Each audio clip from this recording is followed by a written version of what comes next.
Okay, so I promise that honestly, I didn't plan on buying this. It was just a test ride.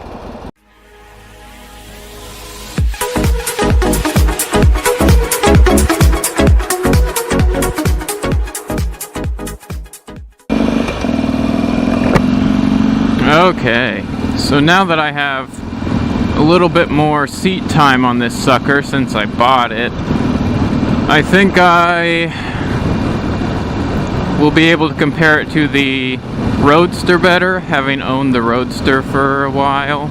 I have probably 150 miles of seat time on it, so not that much.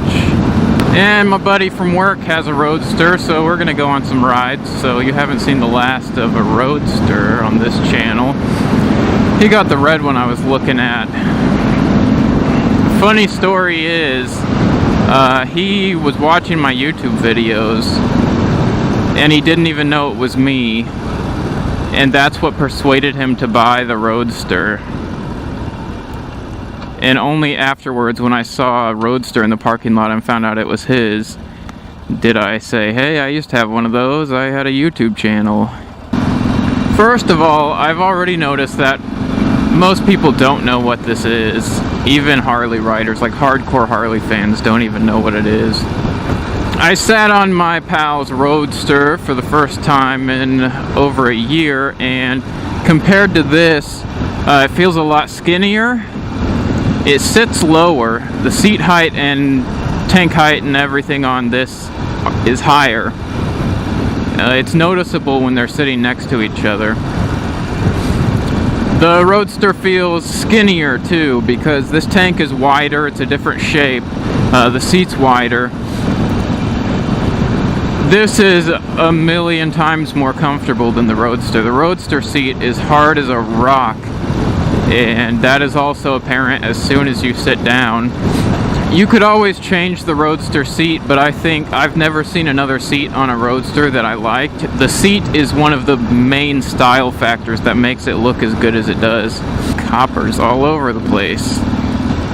You ain't got nothing on me. I'm not doing anything illegal. Get out of here. Foot pegs are probably the first thing you'll notice. The foot pegs on the XR1200 here are almost, they're almost in the exact same place as the passenger pegs on the Roadster. So sit on a Roadster and put your feet on the passenger pegs, and that's what it feels like on this. And then the Roadster has lower bars than this, quite a bit lower. Technically you're bent over a little bit more on the Roadster, a little bit sportier, but it's got you kind of crunched up. There's an R6 coming up beside me. Nice. I love those. I'd never have one though. He gave me a nod of approval, so he must like the XR. I bet he wouldn't have done that if I had a different Harley. Anyway, where was I before he so rudely interrupted us? Right. Bars are lower on that. Foot pegs are farther back on this. The Roadster technically has a more leaned over seating position, but honestly to me it feels about the same, because these rear sets, you can call them, kind of slant you forward anyway. I was thinking about putting Roadster type bars on this, or maybe the Roadster clip-ons, because the forks are the same size. But now that I look at it, it only looks good on the Roadster because the tank is, the shape of the tank and the forks are like lower down, the triple tree here. So as I was looking at them side by side, I realized that it wouldn't look as good, it wouldn't look as cafe racer-ish on this bike. And honestly, the more I look at this bike, the more I like the look stock, the more I appreciate the tracker, flat tracker kind of style. I think it looks really good as it is, even with these taller bars, and it's really comfortable. I personally like the dash on this better. It's almost exactly the same, except instead of having your speedometer down here, you have it right over here, which I like. I think it's really cool. really unique, especially for Harley. But otherwise, it's pretty much the same. You got the big tack in the middle, and then you can scroll through things right here. There's no scroll through on the hand controls, it's behind it, so that kind of sucks, but there's not much to look at anyway.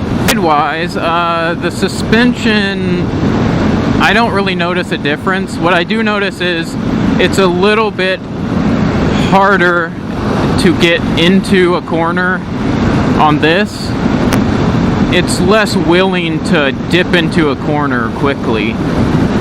But once you're in the corner, it feels really good. You're completely stable, and I think that has to do with the lower bars and lower triple tree on the Roadster. Plus, this has a larger rear tire, which will also contribute to that. But in the corners, both of them feel good in different ways.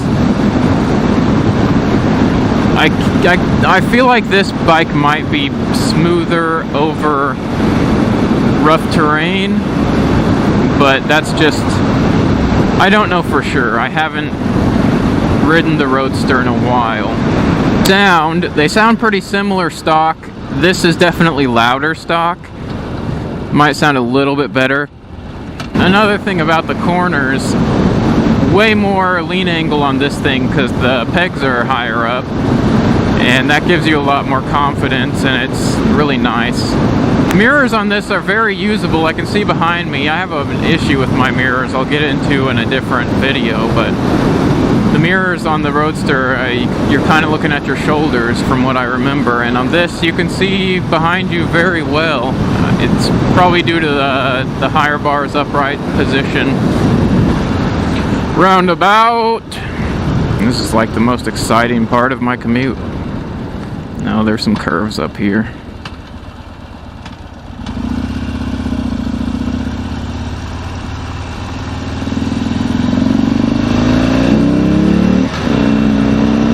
I'm almost positive this thing will lift the rear wheel, or the front wheel, in first if you just open it up.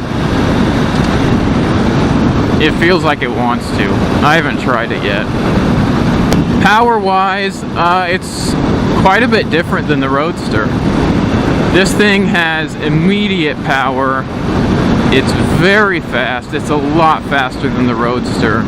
You barely touch the throttle and you're off. It's a really choppy, touchy throttle, and I've looked at the adjustments and everything, and it's not bad adjustments. It's just how this bike is, I guess. The Roadster, you kind of gotta give it a lot of throttle to get going pretty quick.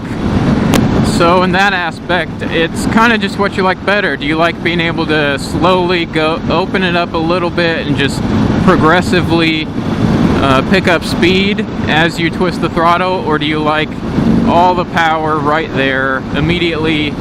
Makes it kind of hard to be in slow traffic, because as soon as you open it, it just kind of lurches forward, pulls you back. I don't think the Roadster ever pulled me back in the seat. 0 to 60 on this is supposed to be about 3.9 seconds, I believe, and the Roadster was closer to 5, so it's pretty respectable difference. Aftermarket wise, there's still aftermarket stuff for this, but a lot of the Sportster stuff that is compatible with almost every Sportster is not compatible with this. Most of the things have to be XR1200 specific because of the different engine components and just different frame, everything about it. So there's not a whole lot out there since they only made these for about 3 years.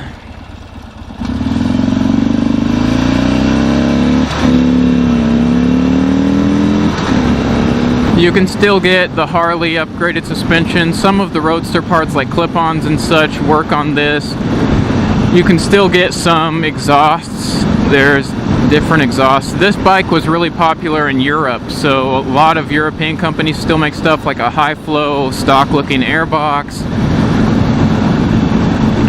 Different suspension. Olin still makes rear suspension for it. You can get stuff You're not going to be able to stage 2, 3, 4 it, because the internal engine components don't work. They're not compatible.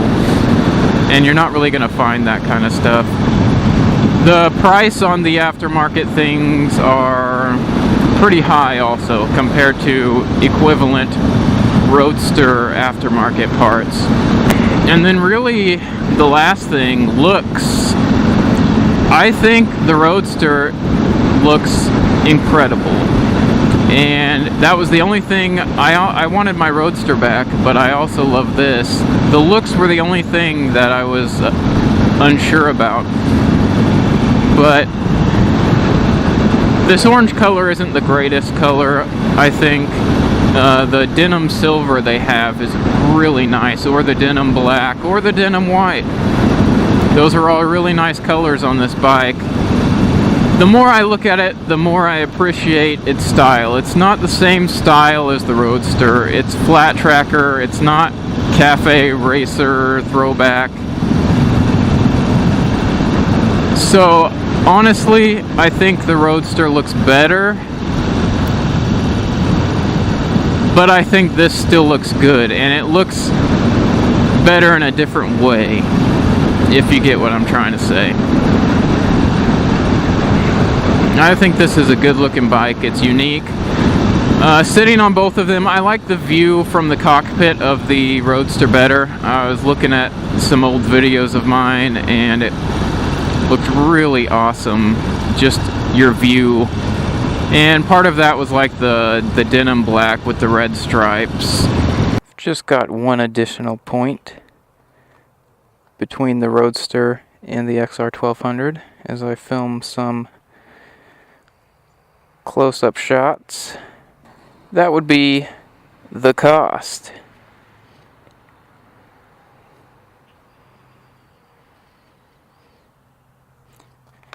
Used 2016 model Roadsters, which is the oldest you can get, because that's when they were released, are going for around $8,000.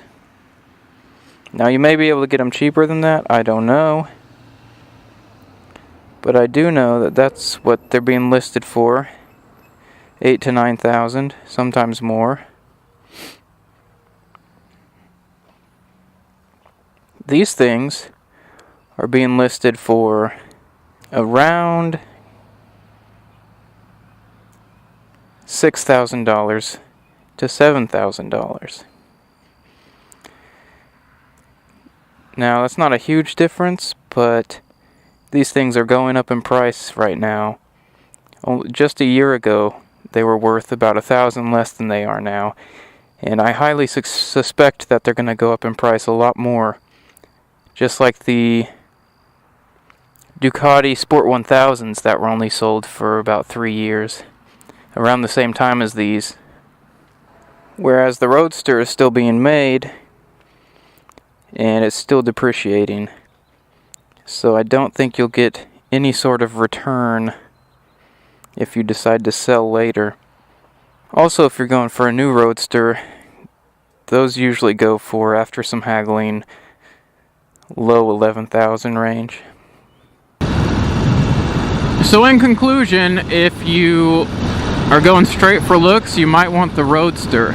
If you want something that has ample aftermarket parts that you can tune out, but even tuning out as much as you can on those things, you're still not going to be much above this performance-wise.